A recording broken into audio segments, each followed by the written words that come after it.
위원장도 복귀를 해서 쿠데타 정권의 언론 통제에 앞장섰을 것으로 보입니다.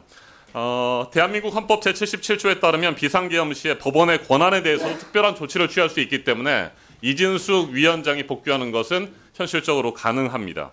네, 자, 먼저 사진을 하나 보시겠습니다. 함께 보시죠.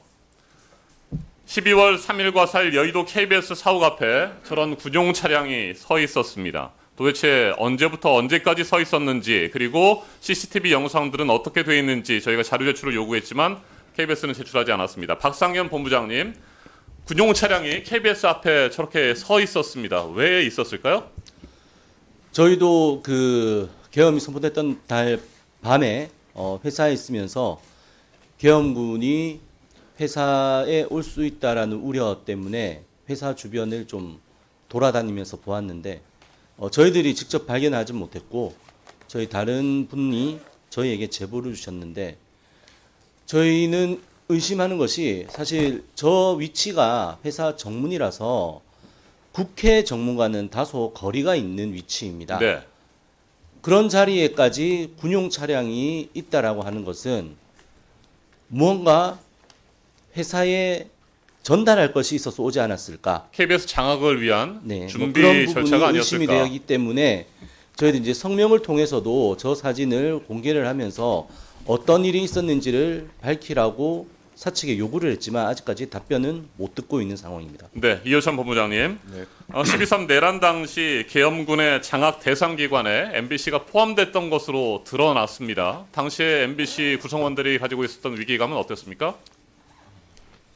당시에는 뭐 온 국민이 전혀 예상치 못한 이런 내란 사태가 일어났기 때문에 다들 뭐 비슷한 심정이었을 것이라고 생각하고 저희도 포고령에 모든 언론은 계엄군의 통제를 받는다라고 나와 있었기 때문에 계엄군의 진입에 대비하고 어떻게 하면 이 계엄의 상황을 제대로 국민들한테 알려낼까 이제 전 보도국의 구성원들이 대부분 출근해서 제대로 이제 알리는 작업에 착수를 했고요. 저희 노동조합 집행부도 밤에 긴급히 조합 사무실로 와서 회사를 어떻게 지킬 수 있는가 판단을 했었습니다. 근데 당시에는 MBC가 계엄군의 진입 대상인지를 알지 못했던 상황이었고 그 이후에 그 상황을 파악하면서 이 정권이 MBC를 왜 그토록 집요하게 공격했는가를 또 다시 한번 좀 알 수 있게 됐습니다. 네, 수많은 언론사가 있고 여론조사 기관들이 있는데 MBC가 주요 타겟이 된 이유가 뭐라고 보세요?